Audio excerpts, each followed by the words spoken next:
मित्रों, जय माता दी। आप देख रहे हैं धर्म शिक्षा। मित्रों, हम सभी अपने अपने जीवन में व्यस्त रहते हैं।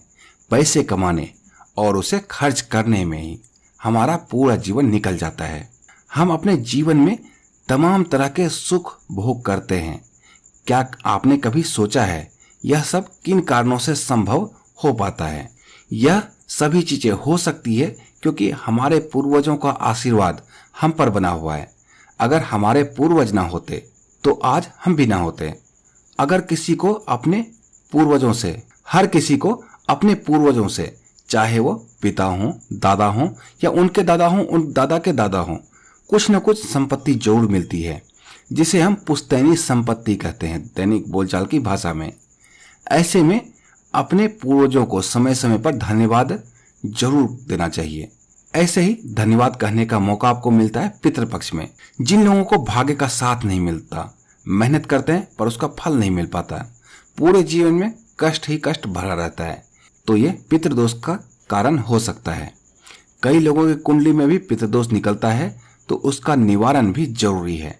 चाहे आपको अपने पितर को धन्यवाद कहना हो या पितृदोष से छुटकारा पाना चाहते हैं, इन दोनों ही परिस्थितियों में पितृपक्ष आपके लिए एक अच्छा समय है। दैनिक बोलचाल की भाषा में कुछ लोग पितृपक्ष को श्राद्ध भी कहते हैं। पितृपक्ष हर वर्ष आश्विन मास के कृष्ण पक्ष में आता है। पूरा आश्विन मास का कृष्ण पक्ष होता है, उसे हम पितृपक्ष ही कहते हैं। आज के इस वीडियो में मैं आपको बताने वाला हूं 2022 में पितृपक्ष कब से कब तक रहने वाला है और आपको पितृपक्ष में किस दिन पिंडदान करना चाहिए, ब्राह्मण भोजन करना चाहिए, कौन आपके पितर के लिए, कौन अपने पितर के लिए ब्राह्मण भोजन करा सकता है, कौन पिंडदान का अधिकारी होता है, इन सभी चीजों पे हम चर्चा करने वाले हैं।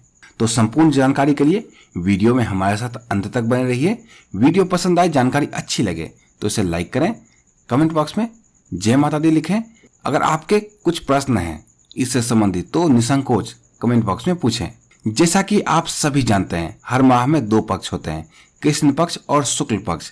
तो ऐसे में आश्विन मास का जब कृष्ण पक्ष आता है तो उस पूरे कृष्ण पक्ष को हम पितृपक्ष के नाम से भी जानते हैं।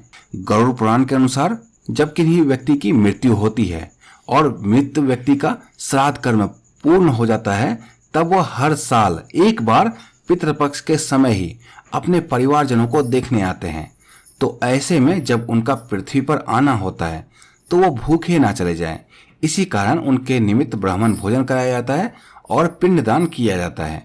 अब सवाल यह उठता है कि ब्राह्मण भोजन कराने और पिंडदान का अधिकार किसको है, किनको पिंडदान करना चाहिए और किनको नहीं करना चाहिए। ब्राह्मण भोजन और पिंडदान कराते समय एक बात का ध्यान अवश्य रखें कि दिन में 12 बजे के बाद ही पिंडदान या ब्राह्मण भोजन पितृपक्ष के निमित्त कराना है, क्योंकि 12 बजे से पहले देवताओं की पूजा होती है दिन में और 12 बजे के बाद पितर की पूजा के लिए उपयुक्त माना जाता है समय। पितृपक्ष के अवसर पर पिंडदान या फिर ब्राह्मण भोजन कराने का अधिकार उनको है जिनके माता पिता की मृत्यु हो गई है या माता पिता में से किसी एक की भी मृत्यु हुई हो। अपने दादा दादी या नाना नानी के लिए कोई व्यक्ति पिंडदान या ब्राह्मण भोजन नहीं करवा सकता है। चाहे स्त्री हो या पुरुष, माता पिता में से किसी की भी मृत्यु हुई है तो ही वो पितृपक्ष के अवसर पर ब्राह्मण भोजन करा सकते हैं, अपने पितृ को तृप्त कर सकते हैं। तो ये जानकारी थी कि कौन कर सकता है पिंडदान और ब्राह्मण भोजन। आइए अब जानते हैं कि पिंडदान और ब्राह्मण भोजन कब कराना चाहिए। अगर कोई स्त्री या पुरुष अपने पिता के लिए पितृपक्ष के अवसर पर ब्राह्मण भोजन कराना चाहता है तो हिंदी तिथि के अनुसार जिस भी तिथि को उनके पिता की मृत्यु हुई थी, ठीक उसी तिथि को, जैसे मान लीजिए किन्हीं की मृत्यु एकादशी तिथि की को हुई है। अब कृष्ण पक्ष या शुक्ल पक्ष, कोई भी पक्ष हो सकता है, वो किसी पक्ष के एकादशी तिथि को कभी मृत्यु हुई थी तो पितृपक्ष में आने वाले एकादशी तिथि को उनके निमित्त ब्राह्मण भोजन कराया जाएगा, पिंडदान किया जाएगा। अगर किन्हीं व्यक्ति को ये ज्ञात नहीं है कि उनके पिता की मृत्यु किस तिथि को हुई थी, हो सकता है ऐसा, बहुत लोगों को नहीं ज्ञात होता कि हिंदी तिथि के अनुसार कौन सी तिथि थी, ऐसा ज्ञात ही नहीं रहता है। तो उनको क्या करना चाहिए, पितृपक्ष के अंतिम दिन यानी कि अमावस्या के दिन ब्राह्मण भोजन और पिंडदान कराना चाहिए। अब सवाल यह उठता है, ये तो हो गई पुरुष के लिए, लेकिन अगर कोई स्त्री या पुरुष अपनी माता के लिए पितृपक्ष के अवसर पर भोजन कराना चाहता हो और पिंडदान करना चाहता हो तो उनके लिए एक ही दिन है, वो है मातृ नवमी का दिन। आश्विन मास के कृष्ण पक्ष की जो नवमी तिथि होती है वो मातृ नवमी कहलाती है। उसी दिन आपको पिंडदान करना चाहिए अपनी माता के निमित्त और ब्राह्मण भोजन कराना चाहिए। आइए अब जान लेते हैं 2022 में पितृपक्ष कब से कब तक रहने वाला है और मातृ नवमी किस दिन पड़ेगा। तो 2022 में पितृपक्ष आरंभ होगा आश्विन मास के कृष्ण पक्ष से आरंभ होगा, यानी कि इसकी प्रतिपदा तिथि से। आश्विन मास के कृष्ण पक्ष की प्रतिपदा तिथि रहने वाली है रविवार 11 सितंबर 2022 को और इसी दिन से पितृपक्ष आरंभ होगा। मातृ नवमी कब आएगी? आश्विन मास के कृष्ण पक्ष की नवमी तिथि यानी कि मातृ नवमी रहने वाली है सोमवार 19 सितंबर 2022 को। जो भी अपनी माता के लिए ब्राह्मण भोजन करवाना चाहते हैं इसी दिन 12 बजे के बाद करवाएं। पितृपक्ष की समाप्ति कब होगी? अब आश्विन मास के कृष्ण पक्ष की अमावस्या तिथि रहने वाली है रविवार 25 सितंबर 2022 को। इसी दिन पितृपक्ष की समाप्ति होगी।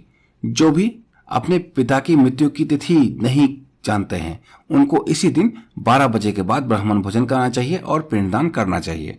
तो मित्रों ये छोटी सी जानकारी थी पितृपक्ष 2022 के बारे में। अगर आपको इसमें भी कुछ और जानना हो तो निसंकोच कमेंट बॉक्स में हमसे पूछिए, हम आपको उसका उत्तर जरूर देंगे। इसी तरह की अन्य ज्ञानवर्धक वीडियो के लिए जुड़े रहें धर्म शिक्षा के साथ और देखते रहिए धर्म शिक्षा। जय माता दी।